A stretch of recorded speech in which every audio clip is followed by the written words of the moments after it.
आलेला आहे आणि आपल्याकडे महसूल अत्यंत महत्त्वाचा एक विभाग आलेला आहे। सरकार आता कामाला लागेल अशी चिन्ह। माननीय मुख्यमंत्री यांनी आणि आमचे नेते देवेंद्र फडणवीसजींनी मला महसूल खात्याची जबाबदारी दिली आहे आणि या खात्यामध्ये संपूर्ण महसुली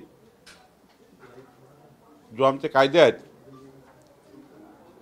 ज्या कायद्यांनी शेतकरी शेतमजुरांना आणि समाजाच्या शेवटच्या माणसाशी संबंध आहे अशा महसुली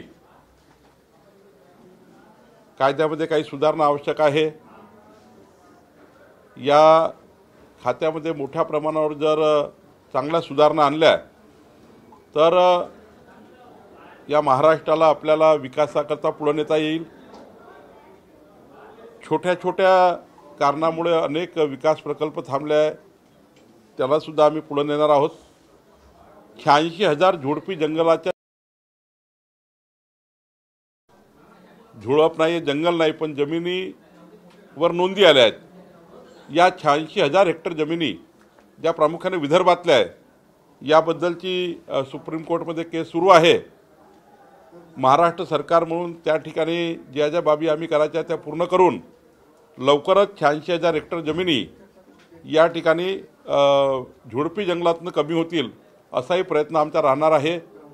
आणि एक तलाठ्यापासून तर जिल्हाधिकाऱ्यापासून शासनापर्यंत ज्या ज्या बाबी सरकार म्हणून अपेक्षित आहेत त्या आम्ही पूर्ण करणार आहोत। सर, हे जे खातं आहे, जसं तुम्ही आता सांगितलं की विदर्भातल्या जास्तीत जास्त जावे म्हणूनच तुमच्यावर ही जबाबदारी देण्यात आली का येत्या 5 वर्षामध्ये तुम्ही दोघं मिळून सातत्याने एक वाक्य पुन्हा पुन्हा बोललं जात आहे की गडचिरोली हे येत्या काळामध्ये महाराष्ट्राचं आर्थिक केंद्र बनणार आहे। नाही, खरंच आहे की विदर्भ असो की मराठवाडा असो की महाराष्ट्र असो, पण विदर्भातल्या झुडपी जंगल जमिनीमुळे मोठ्या प्रमाणावर विकास प्रकल्प थांबले आहेत। साधं स्मशानभूमी सुद्धा बांधता येत नाही गावात। सर्व जमिनी झुडपी जंगलामध्ये नोंदी आल्यामुळं मोठ्या प्रमाणावर विकासाच्या कामाला थोडे थांबलेले आहेत। मला विश्वास आहे की पुढच्या 2-3 महिन्यामध्ये आम्ही सुप्रीम कोर्टमध्ये महाराष्ट्र सरकार म्हणून आमची पूर्ण बाजू मांडून या जमिनी सोडू। आणि अनेक प्रकल्प आहेत, त्या ठिकाणी मुद्रांक शुल्काचे प्रश्न आहेत, जमाबंदी आयुक्ताकडे प्रश्न आहेत, शेतकीच्या जमिनी मोजण्याबद्दलचे प्रश्न आहेत, रेतीबद्दलच्या सुलभ पॉलिसी। आज सुलभ पॉलिसी जी आहे ती देशामधली कुठली पॉलिसी आहे ज्यातनं जनतेला रेती मिळेल, रेती माफिया बंद होतील, रेतीची माफियागिरी बंद होईल, याकरता सरकार विशेष लक्ष टाकणार आहे। म्हणजे माफियागिरीच राहणार नाही महाराष्ट्रामध्ये, यासाठी महाराष्ट्र सरकार म्हणून आम्ही विशेष प्रयत्न करणार आहोत।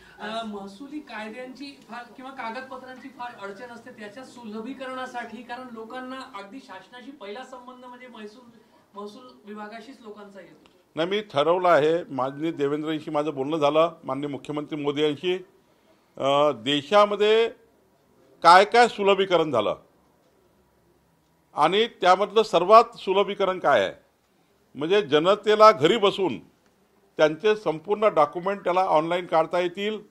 तहसील कार्यालयातल्या तलाठी कार्यालयातल्या फेरफाट्या ह्या जनतेला होणार नाही आणि लवकरच एक आमूलाग्र बदल आणि जो देशामधल्या इतर राज्यांनी काय काय कुठे कुठे पूर्व उदाहरण आहेत हे मी त्या ठिकाणी प्रामुख्याने बघणार आहे आणि मोठ्या प्रमाणावर रिलीफ या महाराष्ट्राच्या जनतेला मिळेल।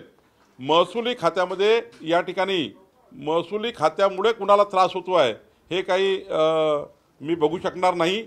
निश्चितपणे यातनं तुम्हाला काहीतरी बदल झालेला दिसेल, एक सकारात्मक बदल झालेले दिसतील। पहिल्यांदाच ॲक्च्युअली जलसंपदा विभागाचे 2 विभाग करण्यात आलेले आहे, ते का करण्यात आले त्याच्या मागचं काही कारण कळू शकेल का? नाही, खरं तर महत्त्वाचं असं असतं की जेव्हा अलायन्स सरकार असतं, महायुतीचं सरकार असतं, तेव्हा जे खाते वाटप होतं त्या खाते वाटपामध्ये शिवसेनेला खाते गेले, राष्ट्रवादीला खाते आले, आमच्याकडे जे खाते आले त्यामध्ये आमचे 16 मंत्री आहेत, त्या ठिकाणी आमच्याकडे जे खाते आहेत त्यामुळे आम्ही त्यातलं विभाजन केलं आणि माननीय मुख्यमंत्री महोदयांनी सर्वांनाच न्याय मिळावा आणि एका विभागाला 2 मंत्री असल्यावर अजून जास्त पद्धतीने तो विभाग पुढे जातो असंही कारण आहे. पण जलसंपदा विभागामध्ये प्रामुख्याने उत्तर महाराष्ट्र, मराठवाडा, विदर्भ आणि पश्चिम महाराष्ट्र, कोकण आणि इकडे आपला मुंबईकडला भाग, या सर्व भागामध्ये मोठ्या प्रमाणावर 2 भागात आता हे केल्यामुळं त्याचं सुलभीकरण होईल. पण एक गोष्ट खरी आहे की खाते हे बऱ्यापैकी कमी त्या ठिकाणी असल्यामुळं आणि सारखं त्या ठिकाणी वाटप झाल्यामुळं काही प्रश्न आमच्यासमोर आहे, काही प्रश्न शिवसेनेसमोर आहे, काही राष्ट्रवादीसमोर आहे आणि त्यामुळे 3 पक्षाच्या सरकारमध्ये थोडं कमी जास्त करावं लागलं.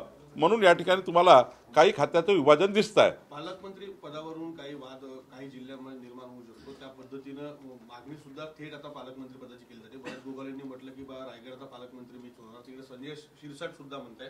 तसा काही वाद पालकमंत्री 12 जिल्हे असे आहे की जिथे मंत्री झालेले नाही. 12 जिल्हे नाही, 12 जिल्ह्यात मंत्री नाही आहे. कारण आता शेवटी मी सांगितलं महायुतीच्या सरकारमध्ये थोडंसं होत असणार. पण आम्ही आता जसं खाते वाटपाचं आमचा त्या ठिकाणी योग्य पद्धतीने पार पाडलं. आम्ही सर्व समजदार आहोत.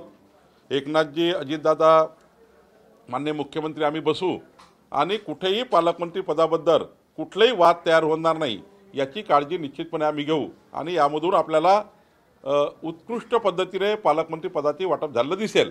राहुल गांधी उद्या परभणी दौऱ्यावर आहेत, तर त्या ठिकाणी त्या कुटुंबांची भेट घेणार आहेत.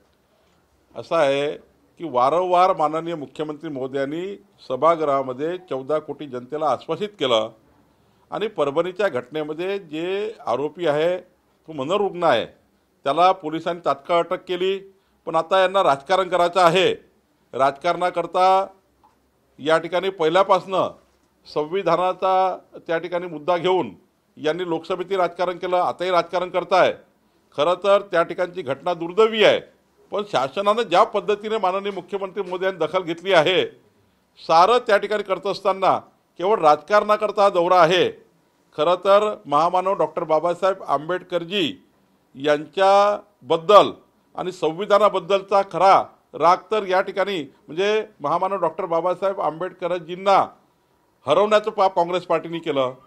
ते त्या ठिकाणी राजकारणातून त्यांचं आयुष्य राहू नये याचे षडयंत्र काँग्रेस पार्टीने केलं.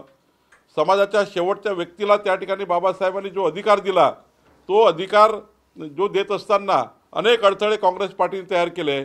काँग्रेस पार्टीने ते सभागृहात बाबासाहेब सभागृहात येणार नाही याची त्या ठिकाणी तयारी केली. बाबासाहेबांचं संविधान हे त्या ठिकाणी तोडण्याचं काम काँग्रेस पार्टीने केलं आणि काँग्रेस पार्टीचा आणि राहुल गांधीचा उद्याचा दौरा म्हणजे नौटंकी आहे. खरं तर अशा नौटंक्या करू नये.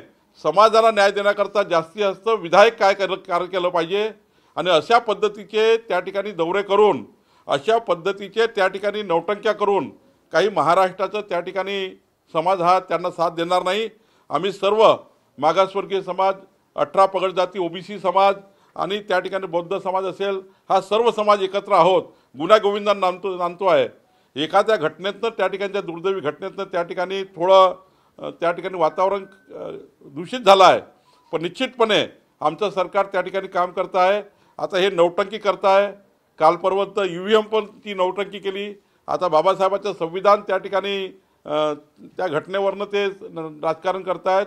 मला वाटतं या राजकारणाला कोणी बळी पडणार नाही. काल शरद पवार साहेब गेले होते भेटायला परभणीच्या कुटुंबाला, स्वतः सोफ्यावर बसले आणि पीडित कुटुंबाला मात्र जमिनीवर बसवलं. यावरून आता नवीन एक वाद निर्माण होतोय की यांना दलितांशी काही घेणं देणं नाहीये, हे केवळ राजकारण करतात. नाही, मला असं वाटतं शरद पवार साहेबांची काही त्यांच्या वयाच्या हिशोबानं किंवा त्यांचं जे काही 85 वर्ष वय आहे त्यामुळं एखाद्या वेळी त्यांची वैद्यकीय परिस्थिती किंवा त्यांची तब्येत ठीक नसेल म्हणून ते सोप्यावर बसले असतील. यामध्ये काही फार टीकाटिप्पणीचा वेळ कुटुंबाला खाली बसवलं, नाही, कुटुंबानेही वर बसायला पाहिजे होतं. पण तेव्हा काय तिथल्या आयोजकांनी काय केलं मला माहिती नाही. पण त्यावर बोलणं काही मला योग्य होणार नाही.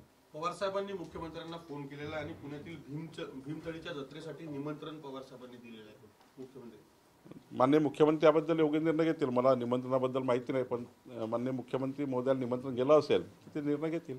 ओबीसी नेत्यांची आज महत्वपूर्णची बैठक जी आहे ती होत आहे आणि भुजबळांना मंत्रिमंडळात स्थान न मिळाल्याने सगळे ओबीसी नेते चर्चा करणार असल्याचं सांगितलं. असं आहे, भुजबळ साहेबांची महायुती म्हणून आमच्या नजरेत मोठं स्थान आहे.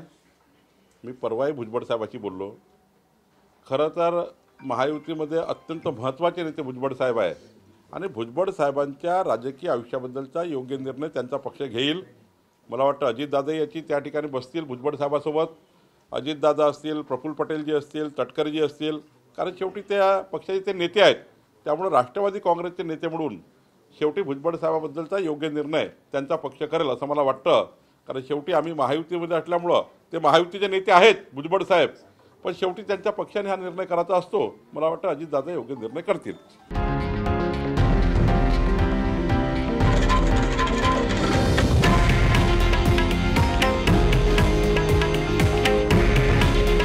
हे आहे देशातील नंबर 1 न्यूज नेटवर्क आणि आपण पाहत आहात TV9 मराठी. काळजी तुमची, हित महाराष्ट्राचं.